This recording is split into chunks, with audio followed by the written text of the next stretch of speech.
I carefully look before I pick just the right one. Rejuvenating, moisturizing, vital. I pick it and then I shell out my 29 bucks.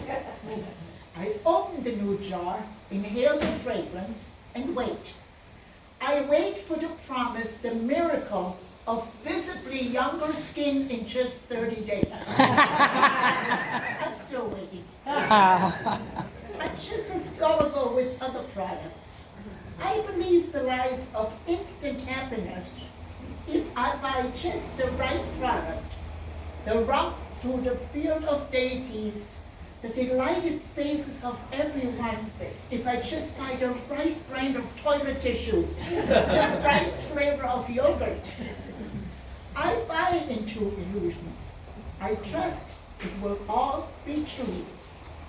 That is what a well-thought-out lie does. It brings you hope. Trust is the foundation of our life.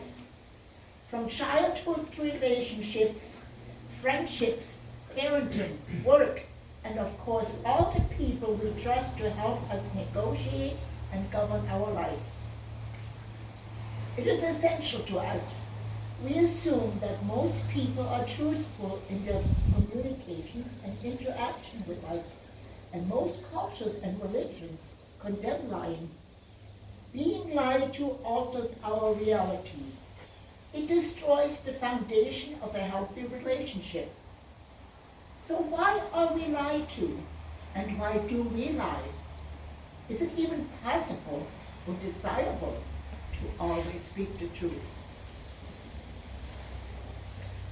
I have told countless white lies, an equal amount of 50 Shades of Grey ones, and probably a few deep, dark black ones. All long forgotten, all except one. When I was about 7 years old, my then 5-year-older brother needed corrective surgery. It involved him being in an almost full body cast and weeks in the hospital. Now this was in 1951, Germany just was coming out of the World War II. Candy or sweets of any kind were reserved for holidays like Christmas or Easter. Food was more important than candy, so it was very difficult for my mother to save enough money for a treat for my brother. 2 little Hershey-sized pieces of chocolate were set aside for him. I probably just wanted at first to hold them. Shiny red paper. Unwrap one. Maybe just take the tiniest nibble. Nobody would know. Well, I ate them both. That evening, my mother discovered a deed. She asked with the assurance of no punishment, understanding my feelings of jealousy and neglect. Yet I was so overcome with guilt and shame of what I had done, I just could not confess. I could not confess. I still remember every detail of that night. The little pink nightgown I wore, the picture of 2 little pillows taped to the back of my bed. So 50 plus years later, I visited my mother in Germany, sitting and talking about days gone by when I finally admitted to her my terrible burden. This is the only lie that I carried with me all these years, the only one I remember, and I'm sure there were many other equally as ugly. So how as children do we even learn how to lie? When are we old enough to distinguish the truth from a lie? When do children realize that lying might bring them an advantage or swift punishment? Are we teaching our children the art of lying by the stories we tell, the examples we set without even being aware of it?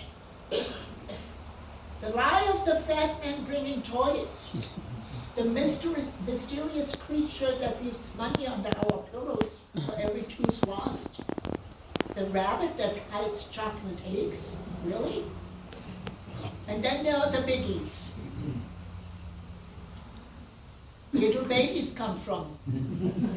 In my culture, it was the stork that dropped them down the chimney. You talk about life and death, heaven and hell, God and the devil, curly-haired children that watch over us with their little wings sitting on clouds. It does not matter what culture. Every culture has their own version of these lies. We read to them about wizards and dragons, mystical creatures, talking cats and ducks, castles in the sky, enchanting stories, fantastic lies, disguised in the magic of childhood. Maybe reality is just too painful. Oh, what a tangled web we weave. Liar, liar, pants on fire. It's all there in the Ten Commandments. Lying is bad, a sin, condemned, despised. So how do you teach what is good and what is wrong, when we as a culture are really just one giant tangled web of deceit? Lie on your taxes, lie on your resume, plagiarize, cheat at every opportunity, lie about the world, about the environment, lie about your weight. Celebrate the lie. Is the good in us stronger than the bad? I hope so. So how do you teach what is good and what is wrong when we as a culture are really just giant web? Lie, oh, I just said that. America, land of the brave, home of the free, the land of 1,000 possibilities and opportunities, where all your dreams can come true, be all that you can be.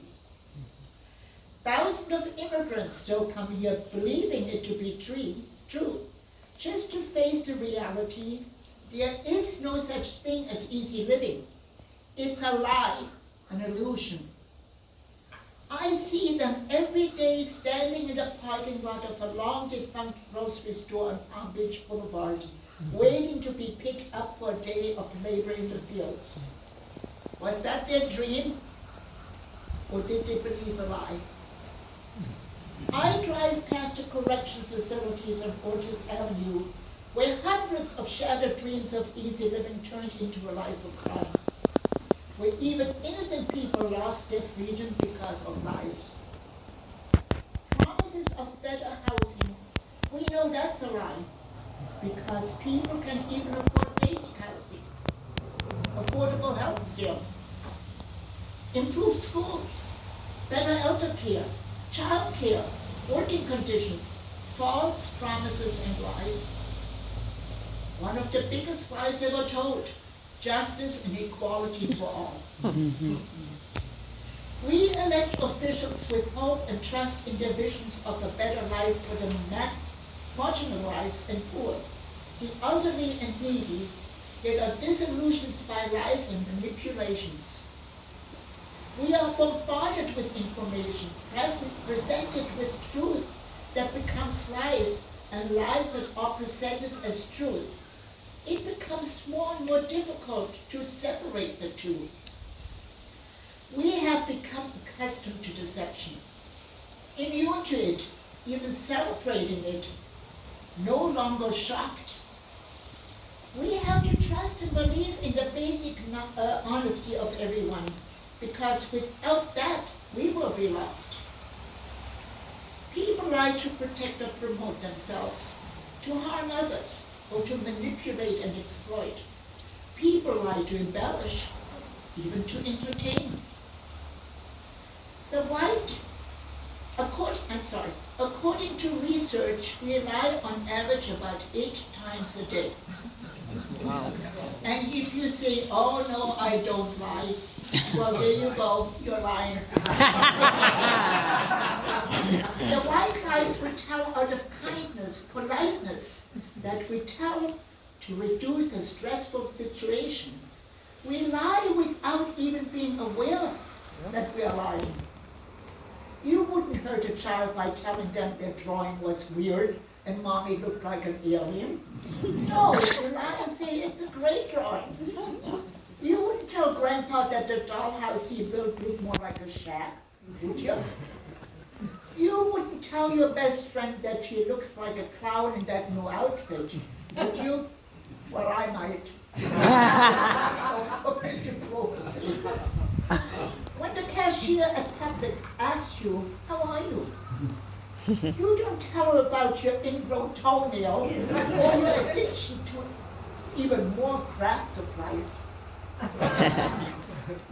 And you don't really want to care to know about her mean landlord or her cheating husband. You say, I'm fine, thank you.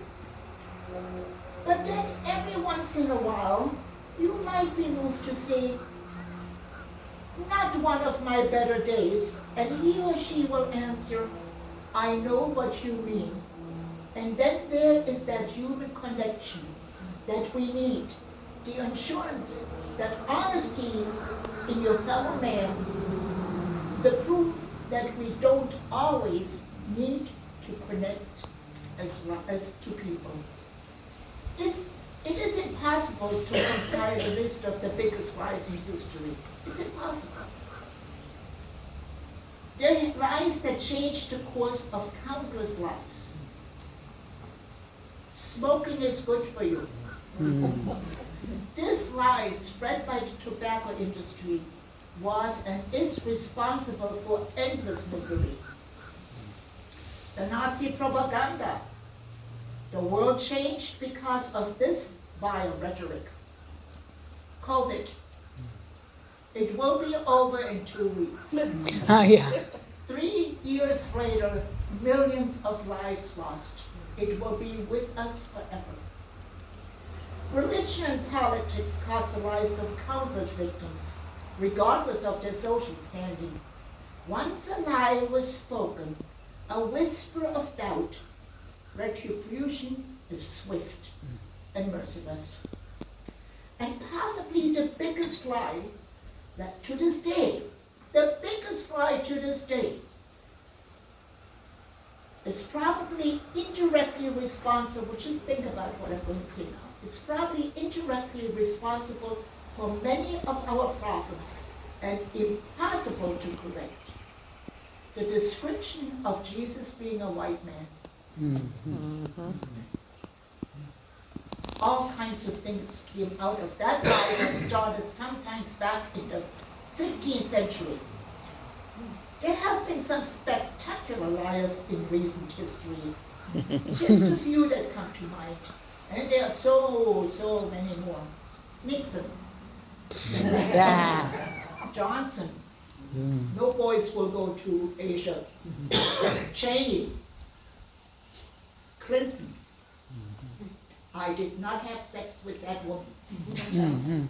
Lance Armstrong. Santos. Madoff. Ponzi. Martha Stewart. Tiger Woods.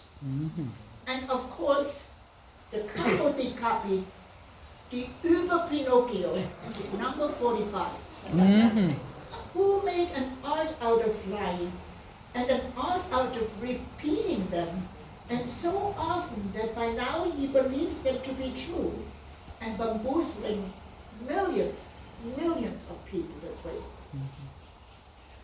Politicians have perfected the art of lying, made it almost fashionable, expected. Because we are humans, we forget, forgive, overlook, or excuse. We have become accustomed to deception, immune to it, even celebrating it sometimes, no longer shocked. But we have to learn to trust and believe in the basic honesty of everyone, because without that, we will be lost. A lie has the power to destroy lives, to break bonds of trust, but it's also an instrument of love, because you have to lie sometimes to the people you love.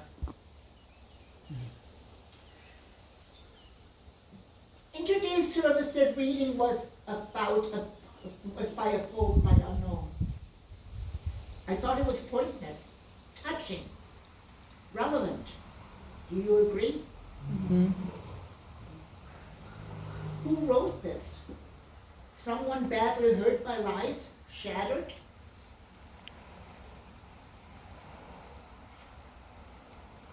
It was written by AI, artificial intelligence. Not a person, not a human being. It was written by a computer. Computer-generated thought. Is that our future? Frightening.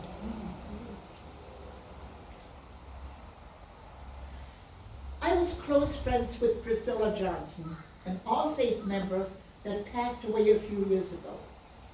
We used to have long telephone conversations about everything. A few days before she passed away, I went to visit her at hospice to thank her for her friendship. Her last words to me were, in the end, all that matters is love. And that, dear friends, is the truth. Thank you.